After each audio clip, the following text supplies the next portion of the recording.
Hey, what's up, everybody? It's your girl, Dr. Rhonda M. Lawson, and I am back with another episode of the Horizons Author Lounge, and you are in for a treat.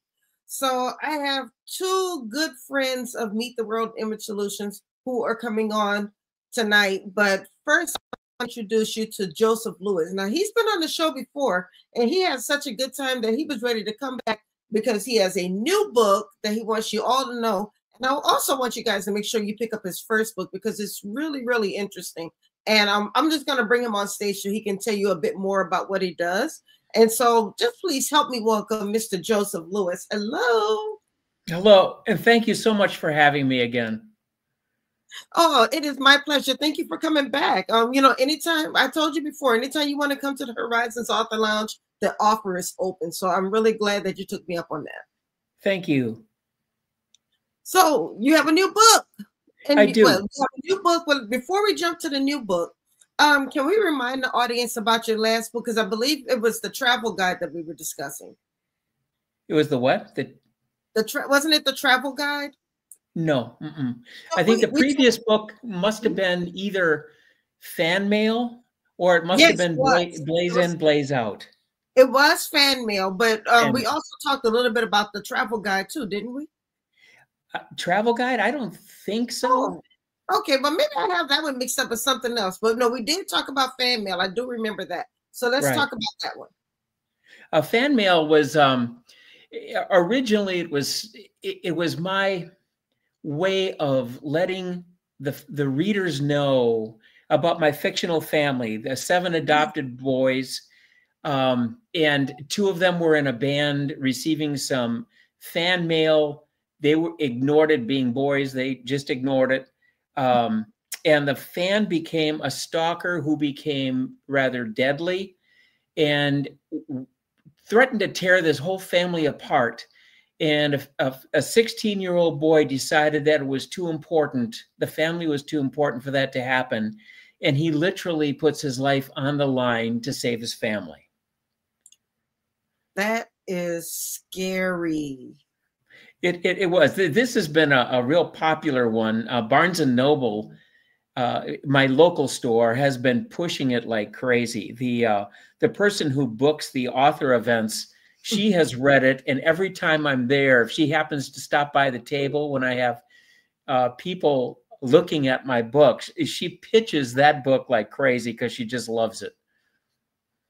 Well, that's because it's a really interesting storyline and it has a lot of layers to it. And, Yes. a lot of people like a really good suspense thriller. Yeah. What I do in my books is I'm a traditional thriller crime mystery writer. And you compare me to James Patterson, David Baldacci, John Connolly, all those guys. Michael Connolly, I guess his name. The difference between them and me is I have this layer, this thread running through my books of a coming of age story, because in each of my books represents about a year's growth in my adopted kids within this.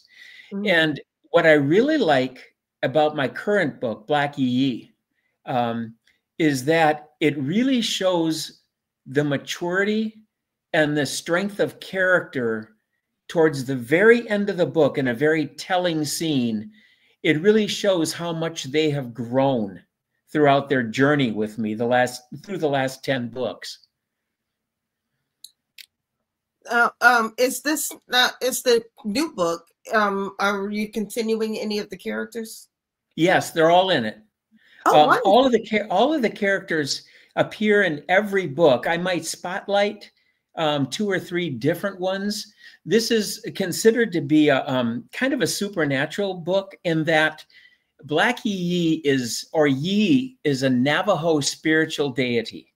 And like the Catholics have a whole lot of different saints, the Navajo have a whole lot of spiritual deities. However, there's one that they don't even talk about and they don't want to even mention by name because they feel it's inviting evil into their lives. And Black Yé'ii translates to the evil one, which is the subtitle of the book.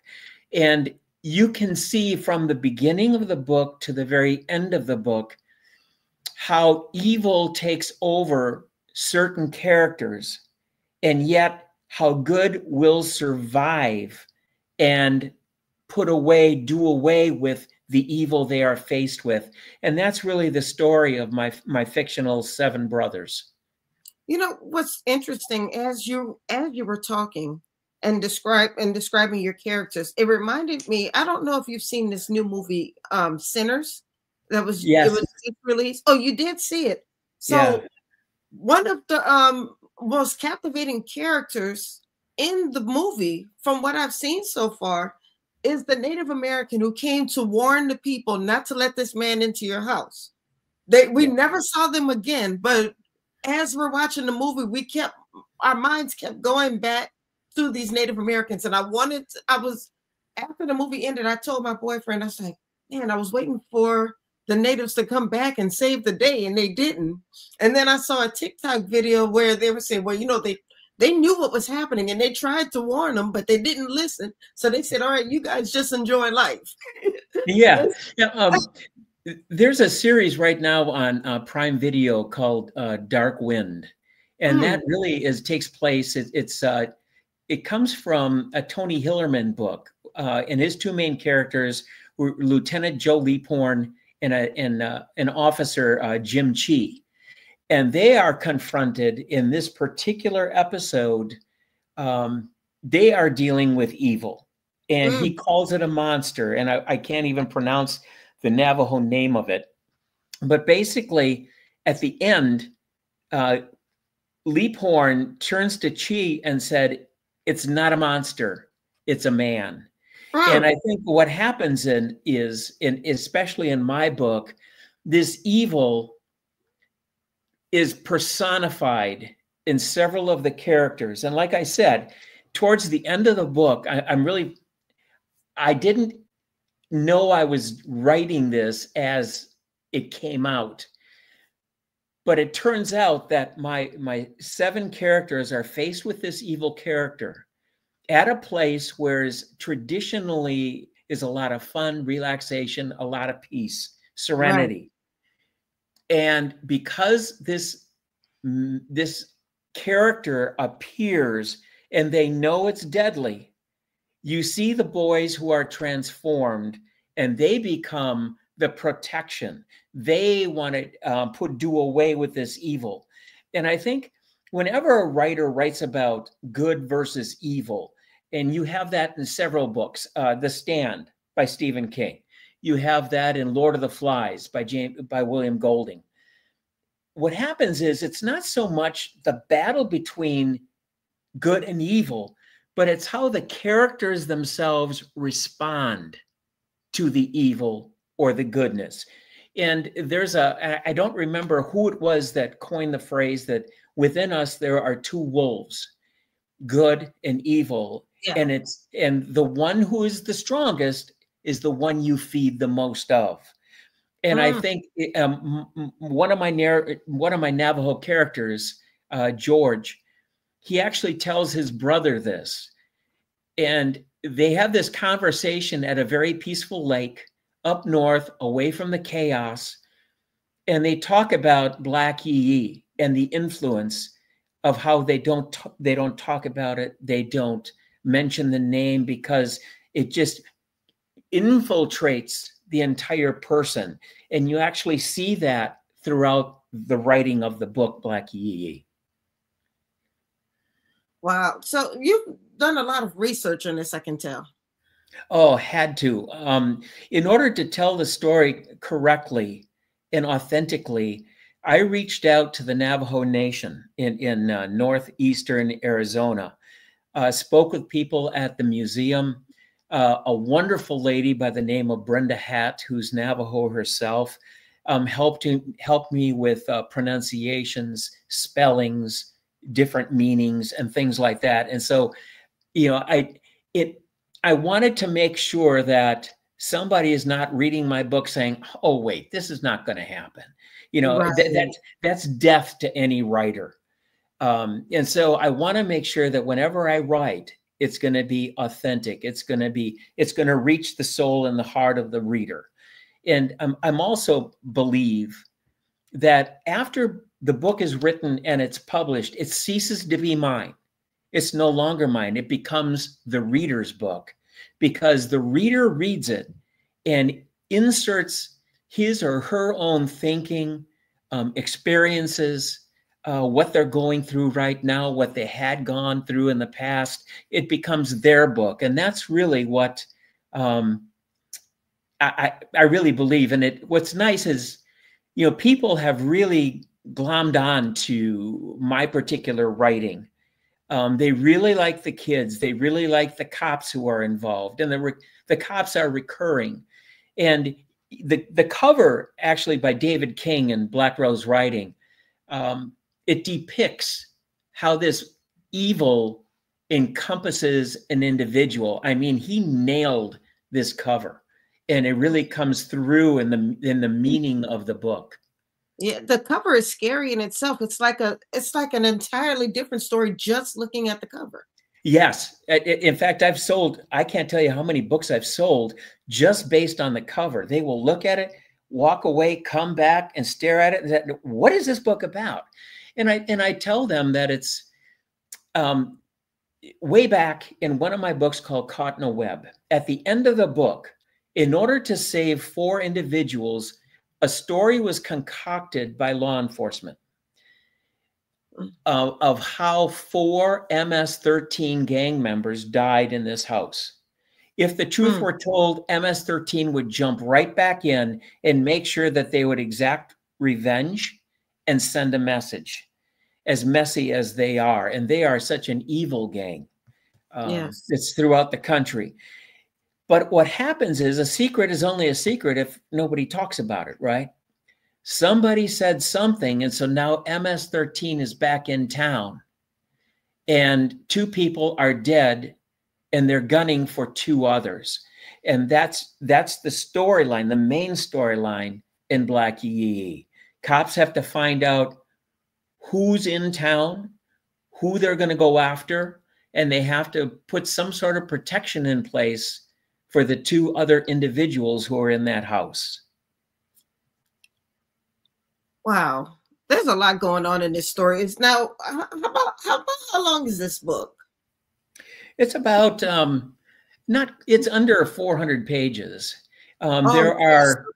There's actually about 3 storylines in it. Okay. And they all wrap nice and neatly at the very end. And I didn't really plan on that at the beginning, but it just kind of happened as I wrote it. And it worked, because each one signifies a different aspect of evil and how good overcomes the evil. Not that I want you to give away the ending, but is this really a happy ending? I mean, is good really going to overcome evil? I would say that in all my books, it's either neutral or good overcomes evil. And in this particular book, I had to write it in such a way, in that good overcomes evil, because I truly believe that good overcomes evil. Love that. Now, this book was just recently released? So when was it released? January 2nd. Oh, this year. Okay. Yeah. So it's about 5 months old. And I'm guessing the feedback's been pretty good, because this seems like a heck of a story. I have been so pleased. Bella Wright, who's the editor of bestthrillers.com, she wrote a tremendous review, and she called me something like, I am incomparable when it comes to infusing the coming of age story with the thriller crime mystery thread. And I was just floored by that one. But each of the reviews that I've gotten have just been outstanding. I've been really pleased. It just won a finalist award from Maxie in thriller suspense. Maxie Awards gave me the 2025 finalist award. Congratulations! Thank you very much. And it's in the Best Thrillers competition. I won't find that out until September-ish. So you didn't waste any time entering this book into competitions. Did you do this before you or start planning this before you published? Yes, I Or kind of map out ahead of time which competitions I want to enter. Some of them are everybody enters it and everybody comes out with some sort of a prize. And they don't really mean a whole lot, but your Maxie Award is kind of special. Best Thrillers is kind of special. Reader's Favorite is kind of special. They highlight, I had max five books. And so I'm very hopeful that this one will continue to do better. so how do you, we have a lot of authors who watch the show, and you've enjoyed a lot of success in the 5 months that the book has been out. How are you promoting your book? It's kind of a partnership with Black Rose Writing and another group called Books Go Social. We split costs. They do an awful lot with Facebook, Twitter, all of the traditional social media out there. There's ads on Amazon, ads on Instagram, Facebook, and things like that. Author Shout is another one that I go to for help in terms of promotion. So I kind of split it around, and that's how we get the word out. And then I'm very active in sales and signing events. I had 2 so far, one at Barnes & Noble, who is really, they told me I can come back anytime, which is, that's such a nice thing that they're welcoming me back. I found pardon me? Supportive. I said, I found Barnes & Noble to be very supportive.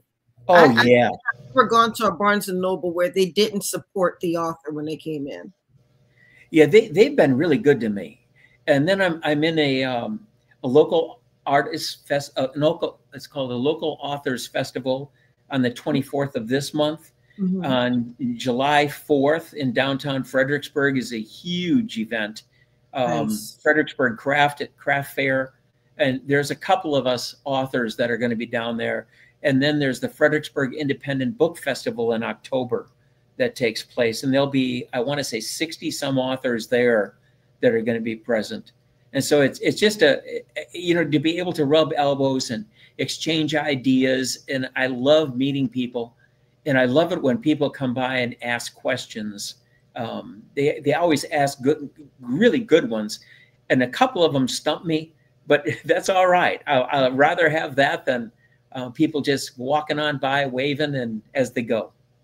I know that's right. I mean, when you do a book festival and the people are just walking past, I'm like, it's one thing if you stopped at my table and you decided not to buy the book, but when you just walk past and you don't give it a chance, that does something to me. Yeah. And I know that, people are interested in different genres, fantasy, romance, those are big ones right now. Science fiction's a big one right now. But I think there's always going to be a call for those who like thriller, crime, mystery. And, we're told from little on, if there's not a book out there that you like, then write one that you will like. Yes. And I think that's what I really try to do in my writing, is I try to write it in such a way, not for the audience, it's really for me. But it has to be something that is going to be sellable. Something that's going to captivate somebody by either cover or by the blurb on the back of the book, things like that. Yes. So now you accomplished a lot. I believe you have 10 books? 10 books, about 20 or so awards. So are you, I know you just started this book, but do you plan on writing another one anytime soon? I'm in the middle of number 11 right now. You don't waste time. No grass growing under your feet. Yeah, I'll be back on your show again. But it's about 25,000 words on it right now. Wow. So now we have a few minutes left. Now you wrote, I'm sure you spent last year writing your book. You published it in January. You've been promoting your book and you're already 25,000 words into your next book. So are you full-time writing? I know you were an educator for 49 years, which is amazing. Congratulations for Hey, that. thank you. Thank you. But how do you write? How do you find the time to write? Do you write like a couple hours a day?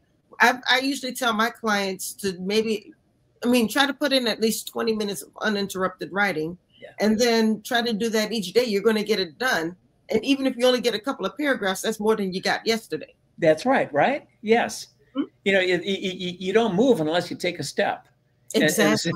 And so I try to write every day. I have a very understanding wife. It's just me and her at home. She does a lot of stuff for school. My career in education officially ends June 13th. That's my last day.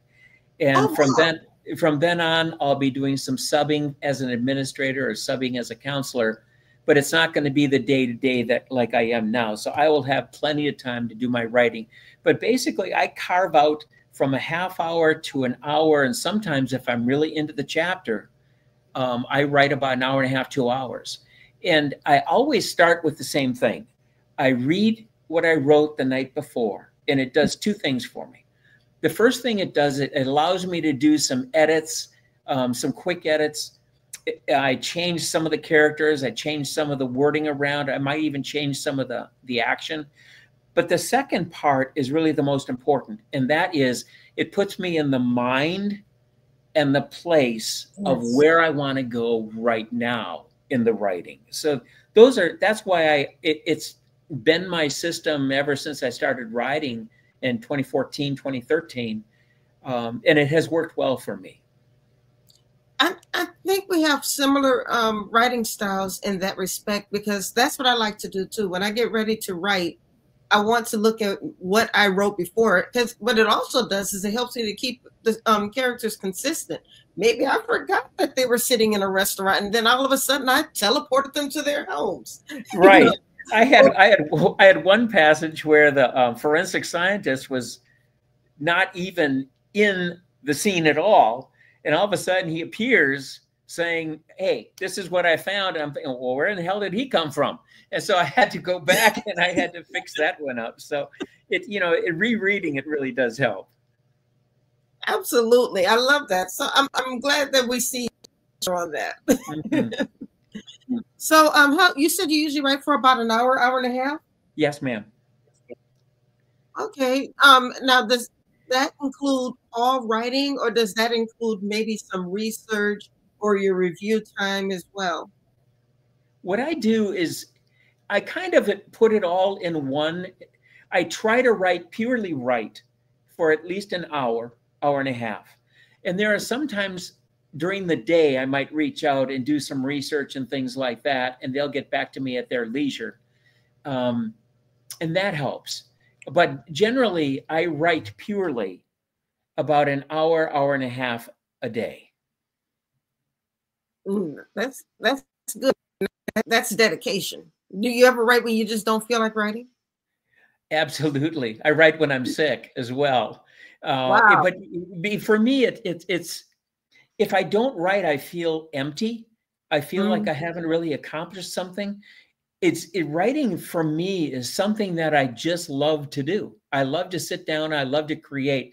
The blank page doesn't scare me. I love starting a new book. It kind of hurts a little bit when you end it because it's done. And like I said, it's no longer mine. It becomes the reader's. And so you kind of put it out there and trust it. And, you're writing it, you're so enthused. And then when I send it out to beta readers and things like that, I kind of hold my breath thinking, oh, darn it, I hope they're going to like it as much as I did. So are they going to nitpick it? Are they going to understand the concept like I understand the concept? Exactly.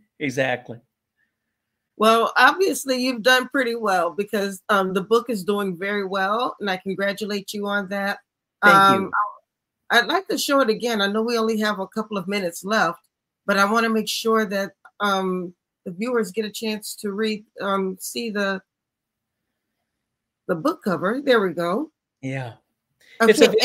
It's available at Amazon, Barnes and Noble, BookBub, Basically anywhere where you want to find the book. It's right now it's in Kindle and paperback. And it is being made as we're speaking. It's being made into Audible as well, and so it'll be in 3 formats. Oh wow! Now see, I love a good Audible book. I don't always have time to sit down and read a book the way I want to, because I'm either doing a show, I'm editing, I'm at work. You know, I have a lot going on. So I love listening to audiobooks while I'm driving, while I'm exercising, and even while I'm working if it's not too crazy. But I love a good audiobook. So I'll definitely be looking forward to this one. And with your story being a thriller, I think it really lends itself to an audio. The guy who's doing it did my last book, Fan Mail, and he was fantastic. And I asked the publisher, if it comes out in Audible, I'd really like Dan to do it. His name is Daniel Weiss.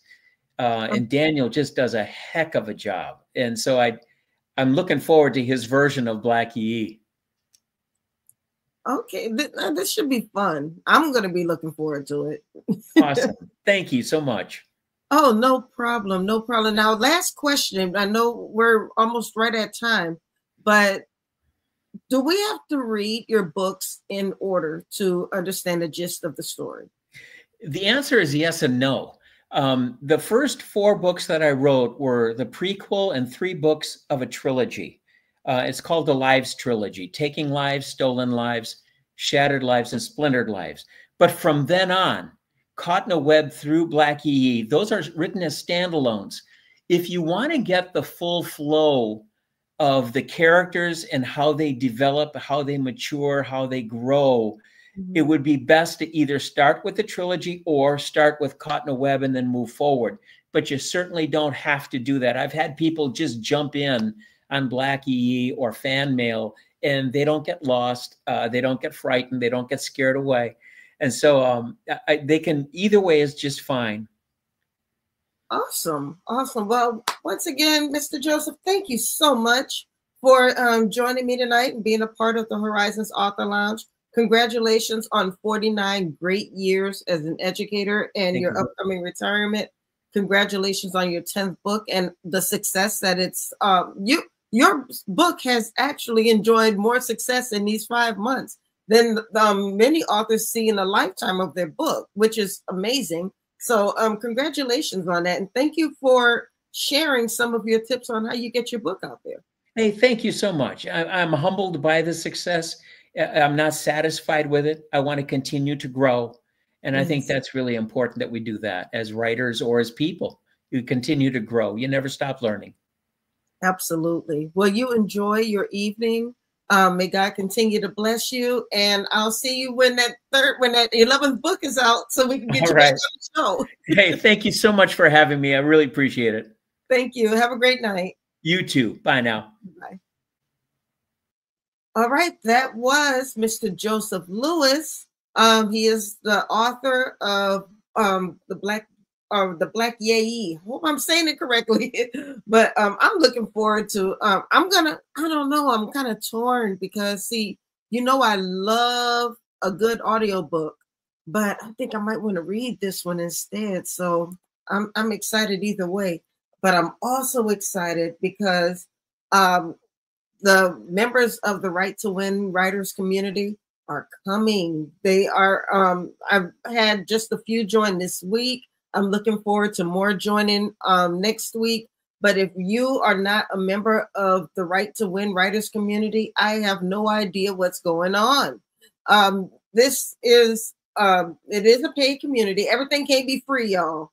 But this community is full of worksheets, courses, checklists, ebooks, anything that's going to help you in your writing journey. You can find it in the Right to Win writers community.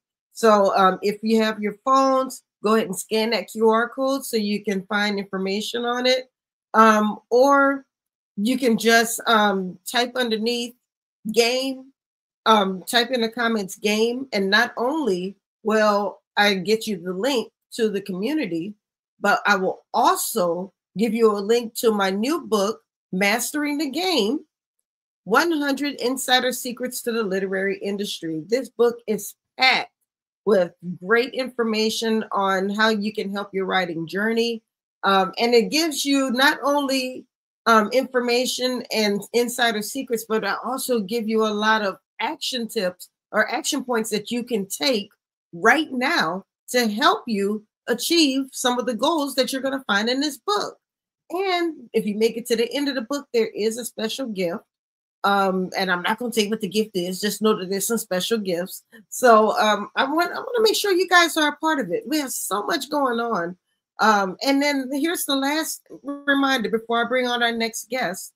On June 5th, we have the Books and Wine Pride Month edition. So if you were a part of the Black History Month Literary Weekend, or you came out and supported the kickoff, which was at Urban Grape DC, you can tell we had a great time. It was so well attended. It was beautiful. We had so many authors there, but we're going to do it again with 4 new authors for Pride Month. So they invited us to come back. They want us to bring more authors. So I am bringing the heat. And so on June 5th, this is a free event. I'll have the link. The link will be posted shortly. But there it is. There's the link. You can go to this link, click on the link, and get your ticket if you're in the DC area, or if you just feel like driving to the DC area, and meet these authors.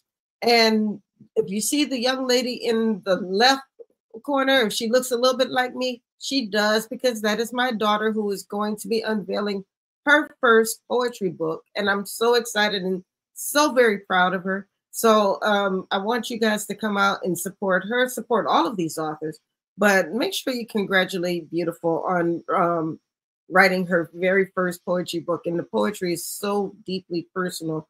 I really admired her for wanting to publish it.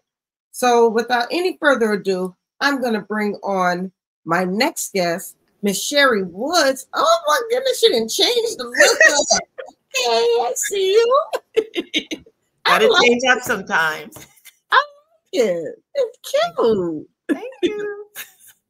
So first of all, I think I've been trying to get you on this show for a while. So I'm very glad that we were able to make it happen. You are such a wealth of information when it comes to promotion and PR and marketing.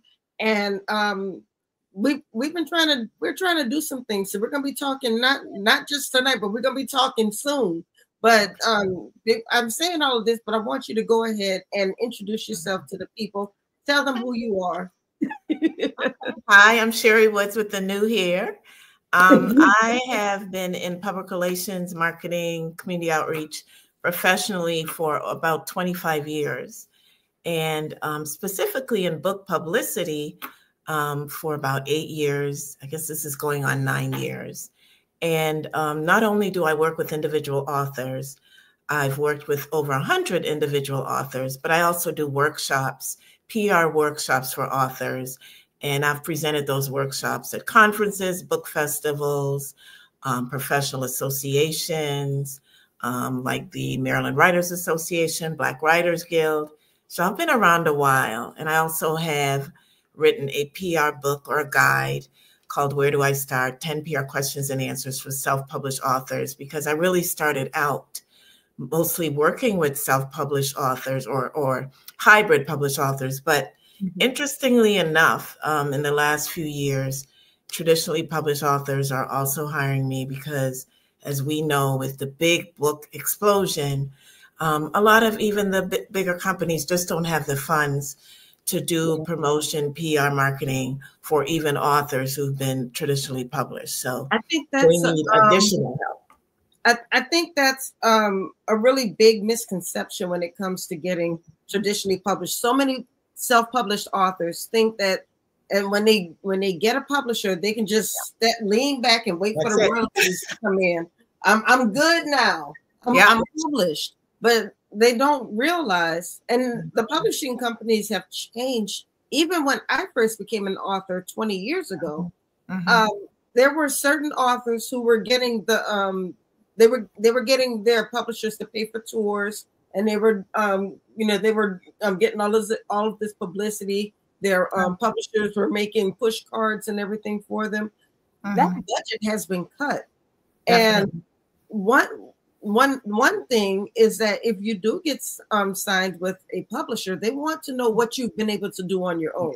Yes, they ask you about your platform. How many social media channels do you have, and how many are on the channels, and what's your network like, and do you have an email list? So even those things up front, before getting published, they're asking, what's your author platform? Right. And then even after you've gotten published, yes, you can't stop. You still have to get out there and hustle, just like the self-published authors do. Pretty much. Or else you might get dropped. I think the one thing that, let me not say the one thing, but one of the advantages of being traditionally published is probably more the distribution that you get as a traditionally published author. But, you know, there are authors out here who are, bam, they are out here, they are making the calls, they're making the connects, and they're getting, you know, big sales, just like traditionally published authors. So absolutely. So in your book, I'm sorry, can you tell me the title one more time?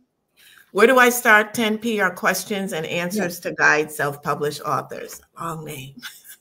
Okay, it all.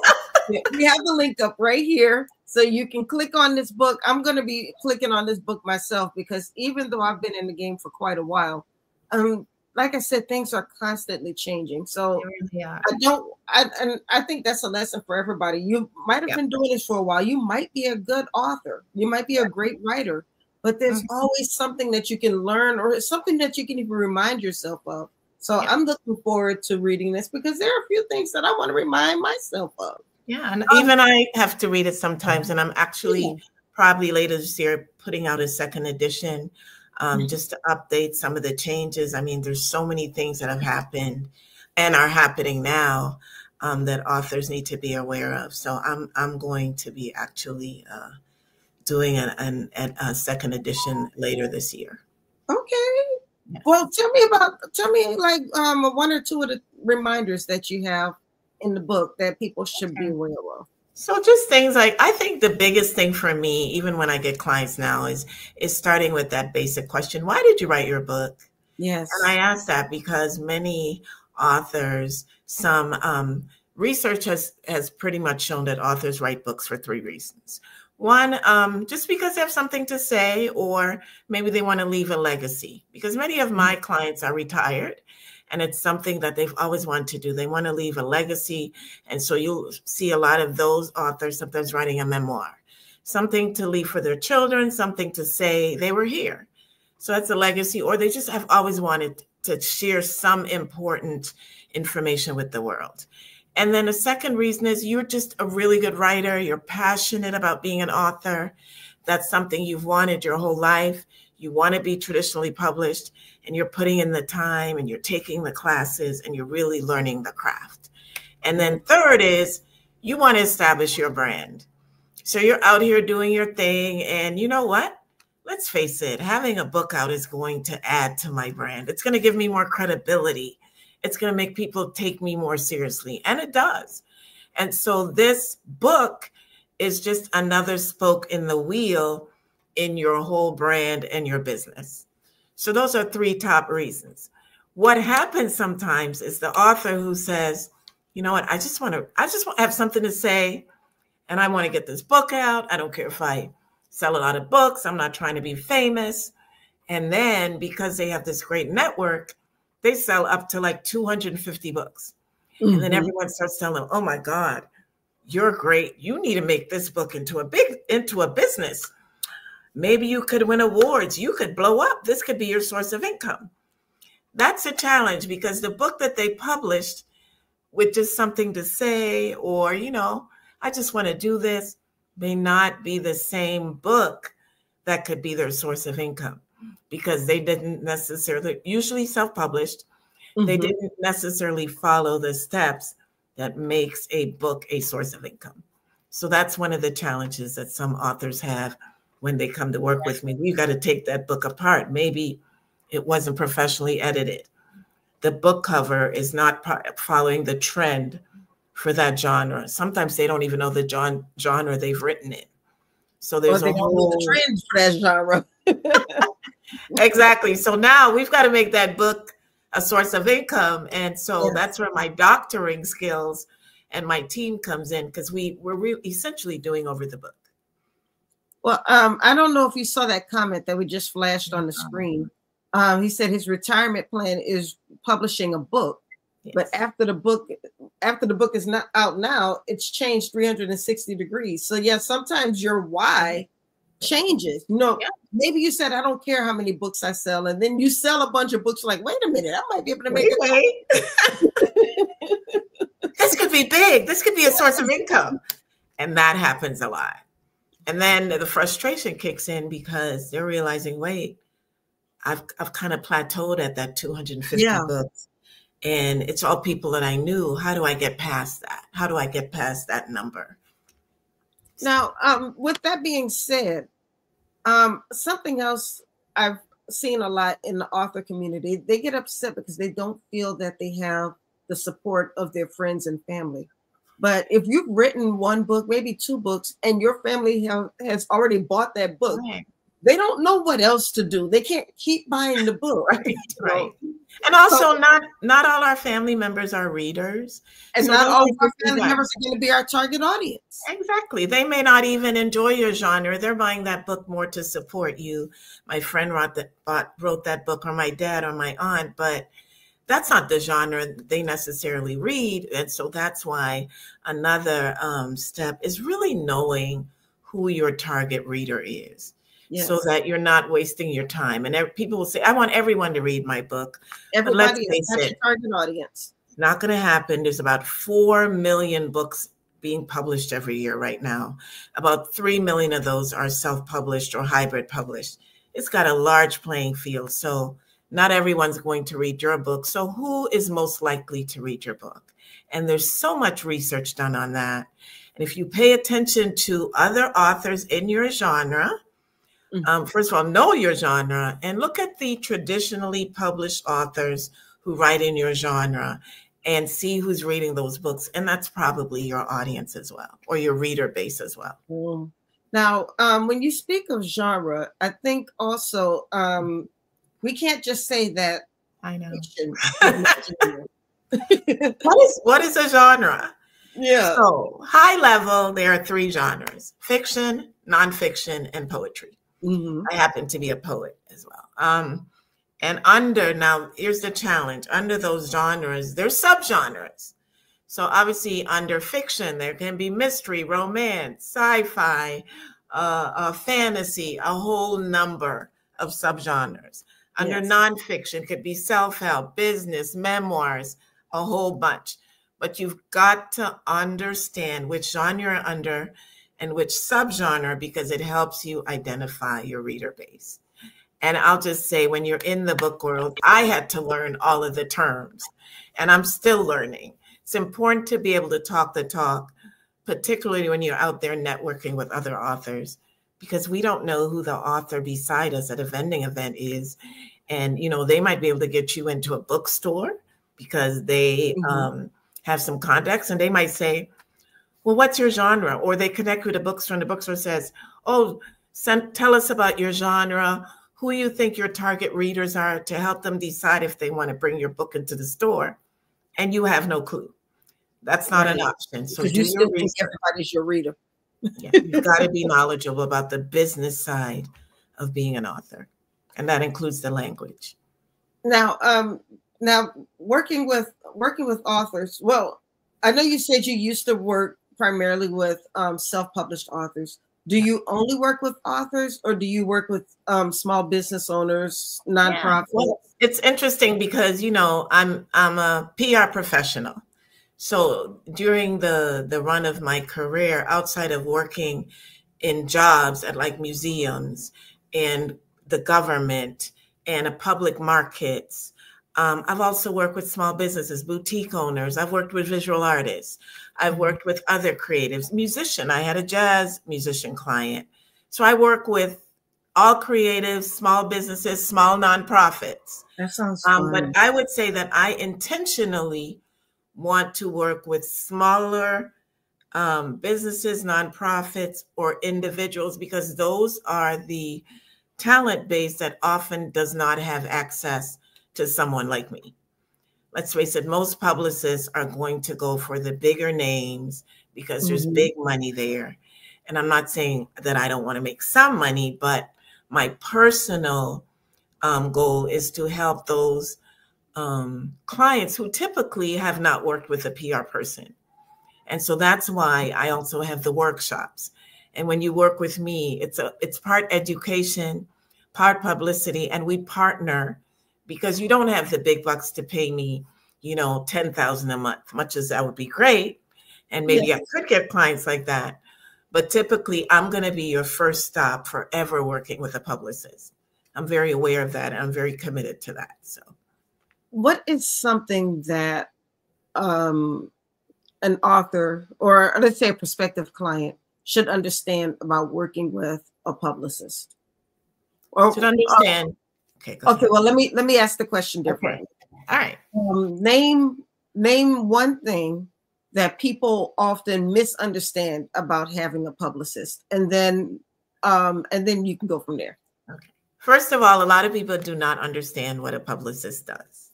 Right. So some think I'm their personal assistant, and others believe that the only thing a publicist does is get them on TV, because that's the Hollywood aspect of publicity.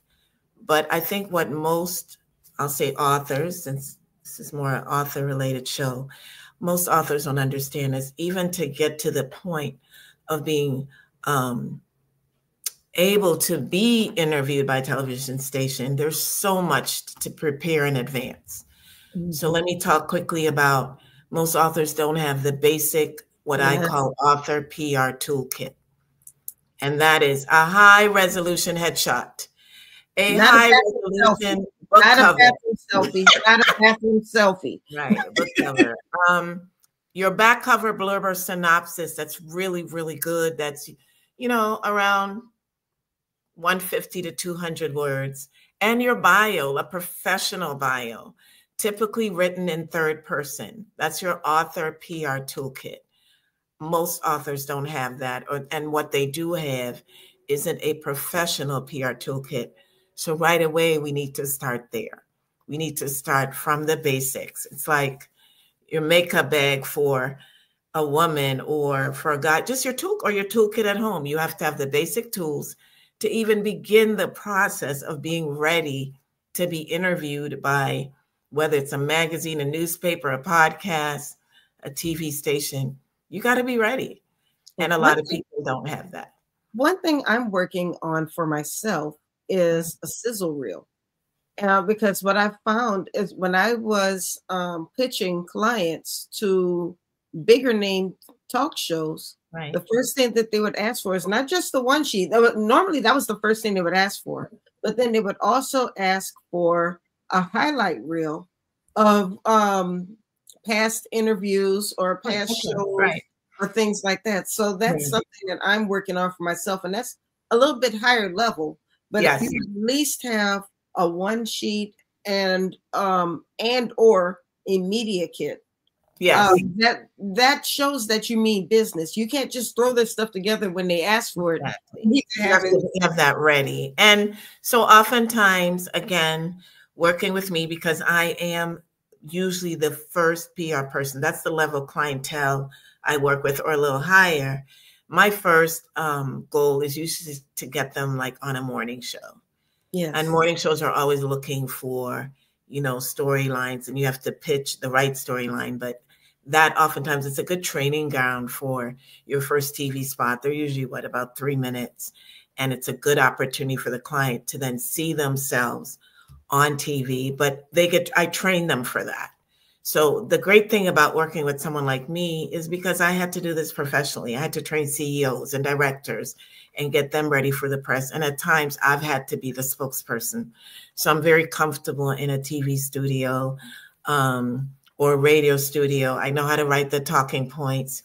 We do the training. And again, a lot of my clients, this is their first time on TV. So, you know, we go to like, what do I wear to the interview? What colors? I mean, it's actually a lot of fun. It can be tedious, but it's exciting to get see my clients go from like never having done an interview to like doing really well in an interview and them seeing themselves for the first time. It's really exciting, but it's a process. You're not just, your book may be great, but you're one of what, 4 million. We got to get you ready to represent that book. We're in times now where authors need to be seen and do book readings and have a personality, which I always say is kind of unfair. Because I remember growing up and never, ever even thinking about who the authors were of the books that I was reading, never really thinking about what they look like or what their personalities were like. This is their medium, it's writing. Right. Those days are over. Well, Maya, I hope I'm saying your name correctly. He said authorpreneur. He learned that word a few years ago on his way to writing his book. Right. And I think that, you know, we're kind of in an age now where we can't just be that writer, you know, that recluse who's just writing books. We have to be an entrepreneur. We have to treat our book like a business. Yes, yes. Unless you're that genuine author who says, I really just wanted to get a book out. Right. And if you're good with that, you get the book, it looks great, you sell it to a few friends, you're at peace, you're fine. But again, because it's so competitive, one, and because Amazon opened the door to so many people being able to publish their own books, that it's a busy world now. So it's not good enough to just publish a book. You got to be on social media. You've got to do book sign. You got to do book vending. You've got to sometimes, I would say, like I say to my clients, like you could do workshops about the craft of your book. You could be a keynote at different events. There's so much more leeway. You can do book readings at non-traditional places. Doesn't now always have to be at the library or at the bookstore. Right. Almost anywhere. So there's a lot of opportunities to get your book out there, but there's also a lot more competition. There is competition, but like I tell people all the time, most readers are not just going to read one book. So even if they don't buy your book today, it doesn't mean that they won't buy your book tomorrow. And then a lot of books are evergreen. So depending on what you've written, you know, I've had authors write a book. In fact, some authors, it takes 5 to 10 years for them to even finish the book. And, you know, 5 years later, the book was sitting there, and 5 years later, something in the media, a big storyline, and their book fits the storyline. Bam, get that book out there right when this is the topic. So the topic at hand, the topic of the day, could reignite your book right back to center stage, or to center stage if it was never there. Now, one popular question I see amongst fiction authors is that sometimes this advice sounds great for a person who's writing nonfiction, because maybe it's about a specific subject, or it's about a time in history. But when it comes to fiction authors, sometimes they're a little unsure how to publish their books, or how to promote their books. Okay, I would say 50% of my clients are fiction. So let me use, I'll give a plug for a former client, Dee Lawrence. She writes, God, what is it? What is it called? That suspense fiction, suspense romance, romantic suspense, suspense. And her protagonist was a lawyer. She's an attorney.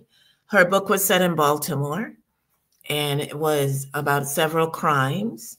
And so we used, I mean, it's so relevant because she's in the Baltimore area.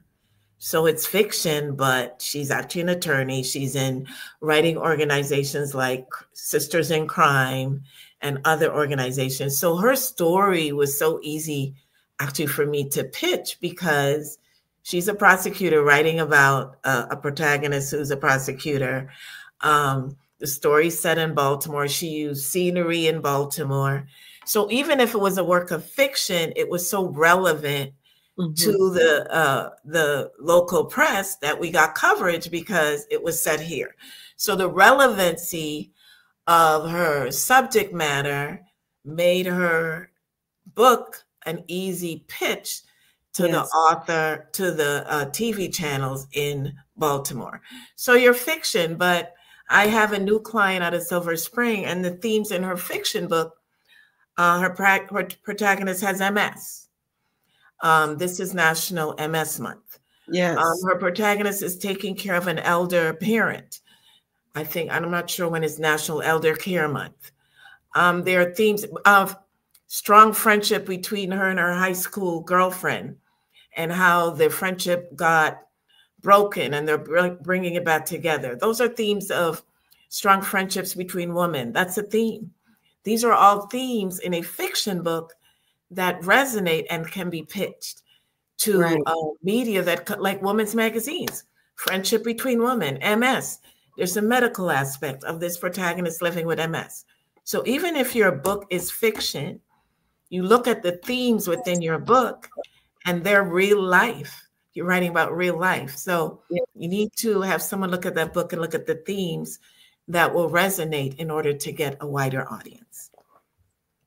Well, as you were talking, it reminded me of the National Days calendar. I love that calendar because you can find something about some type of national observance, no matter what subject you're thinking of. Could be National Marshmallows Day. Could be Campfire Day. I mean, every day. National Cookie Day. Cookie Day. Like I said, this is May's Mental Health Month. You might be writing a fiction book, but one of the main characters is living with a mental illness. So you're providing a story, even if it's fiction, to pitch to the media because they are looking for stories about mental health. So look at the month. Then there's days, like you said. And if you don't have the calendar, look online. What's happening in May? List all of the, special celebrations in May. You're going to find something. Trust me. There you go. There's always something. There's always something. And that it's been a pleasure.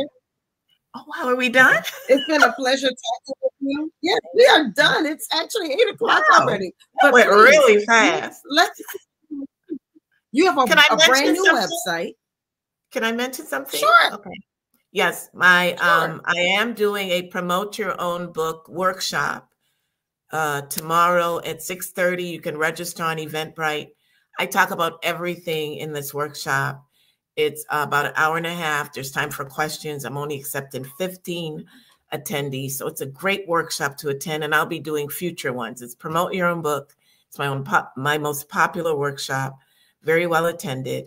And then my website address is eclecticpr.com. And it's ECLECTICPR.com. And you'll find out everything that I do on that website. So there. Okay, that's ECLECTIC.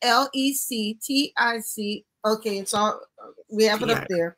Yes. Daniel is on it, doggone it. I can't believe the time went so fast. So much fun talking to you because, we both kind of do. Yes. Say what now? I was saying it's so fun talking to you because we do some of the same we're having thing. A little bit of a a little pause. So I don't know if it's me or you, but it's great speaking with you. Go ahead. I got you. Okay, it's great speaking with you because we both do similar things and you know about the business of books as well. So thank you so much for having me. Absolutely. So thank you for being here. I really enjoyed you. And we will be talking again soon. I think we're having a little bit of a delay, but it's okay. Okay. All right, but thank you so much. God bless you and keep doing what you're doing. And thank you all for joining us tonight here in Horizons Author Lounge. I hope you were able to get some nuggets of information. There was a lot of great information tonight. And so I hope you had your pens and your pads or your notes function on your phones or whatever it was. But I hope you took notes because there was some great stuff dropped tonight. And I hope that you will consider attending Cherrie's workshop on tomorrow night because I think I'm going to be there myself. Okay. But that is all we have for tonight. So don't forget about the Books and Wine event. It is going to be June 5th. Tickets are free. All you have to do is reserve your spot, and we want to see you there. And also don't forget about the Right to Win Writers Community. And I want to see you there because we have some good stuff going on in that community. And you need to be a part of that. All right, but that's all we have for tonight, guys. Love you. I will see you tomorrow on Black Authors Matter TV. You guys have a wonderful, wonderful week, and God bless you. And to all the mothers, a belated happy Mother's Day. Bye-bye. Bye.